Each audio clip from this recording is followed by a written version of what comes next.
It's just gone lunchtime. This is All Angles here on ENCA. Good afternoon. I'm Masego Ratlaga. It's that time of the day when we give you an update on how far some of the stories we've been following for you throughout the course of the day have advanced. Here's your lunchtime update. All right, our reporters have been out and about bringing us the latest news on our top stories. I'm joined by Pule Lichwiti Jones in Pretoria.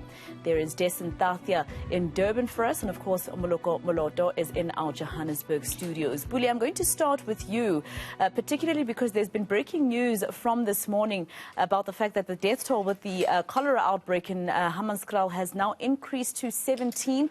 I understand that a council sitting today in the city of Tshwane was also disrupted because of the news. Well, definitely, yes, indeed, Masego. The MMC for Finance, Peter Sutton, is supposed to be delivering his budget speech, but of course that was disrupted by the EFF. They staged a picket during the sitting, saying that the issue of the cholera outbreak has to be intensively discussed. The Speaker then adjourned the Council for an hour. He came back. They still couldn't, the Speaker and the Chief Whips of Council still couldn't get to a resolution. They then again adjourned the sitting for an additional 2 hours. So for now, we're still waiting. But while this is the case, the mayor then decided to release the speech, saying that he is not going to entertain the politicking that's happening in council. We've now gotten a sense of what is required to actually try and resolve the water crisis in Hammanskraal in a form of fixing the Rooiwal water plant. We now know that a 2.5 billion rand is required to fix that water plant to resolve the water crisis in Hammanskraal, but the city does not have enough money, and therefore they are setting aside 450 million rand for phase 2 of the project. Hopefully, they'll also be going to other banks to try and get a loan, and also communicating with the national government to see how they can try and resolve this issue with urgency. Today, MMC Peter Sutton is presenting a budget in which the largest single allocation is made to the refurbishment of the Rooiwal wastewater treatment plant thus far. We're committing 450 million rand over the next 3 years, 150 million rand in each of the years of the budget. Now, that is not enough to solve the problem. We've said over and over again, the resources of the city of Tshwane are simply too limited to do the upgrades there. We also have serious supply chain management issues with irregular tenders being approved by this city in the past that we've got to be honest about. So we lack the resources, we lack the expertise, we're going to need partnerships. But this contribution of 450 million rand in the next 3 years, 150 million in the next financial year, is a bold step to start solving the problem. We know we're going to need to partner with other spheres of government. We're talking to the... All right, Desin, let's come to you. 2 robbery suspects killed by police this morning and stolen goods recovered. Police making quick arrests or moving quickly with regards to this particular case. How did they know that a robbery was in progress? Well, you know, I've been standing here just thinking about how complicated this network of criminality is and why crime intelligence and vigilance is so important. Just to locate this particular scene, so I'm here in Newlands East, which is in Durban. The robbery itself actually happened in Paddock, which is plus or minus about 2 hours away from where I am now. So through this network and through the reports that came in through security companies and police officers on that part of the KwaZulu-Natal province, they were then able to network and ultimately track these suspects here to this house that they were found in, which is just behind me. At the moment, in fact, that scene is still being processed by police, and it's there where police say that they had found these suspects offloading that vehicle. So if you had to put it simply, it's as though they were caught red-handed at the time when they were in the possession of stolen goods, which were being transported, we found out, by an Uber vehicle, which is another problem in itself, because that allows in some cases for these goods to move around undetected. So in this particular instance, all of those different units and those security companies came together. They located the suspects to this house. There was a shootout when they arrived here because they say that the suspects at that time then opened fire on them, and as a result of that, 2 of those suspects were killed. In fact, their bodies are still on the property now. That's why the mortuary van is just not far away from where I am now. They're here to retrieve those. We had an opportunity earlier to speak to Brigadier Jay Naika. He was here and he was just explaining to us how some of these events unfolded. Let's take a listen to what he had to say to me. Okay, at approximately, or just after 6 o'clock this morning, a courier vehicle was passing the paddock area on the N2 when they were confronted by suspects traveling in a blue Toyota Corolla. They robbed the courier vehicle of various items, including electronic goods.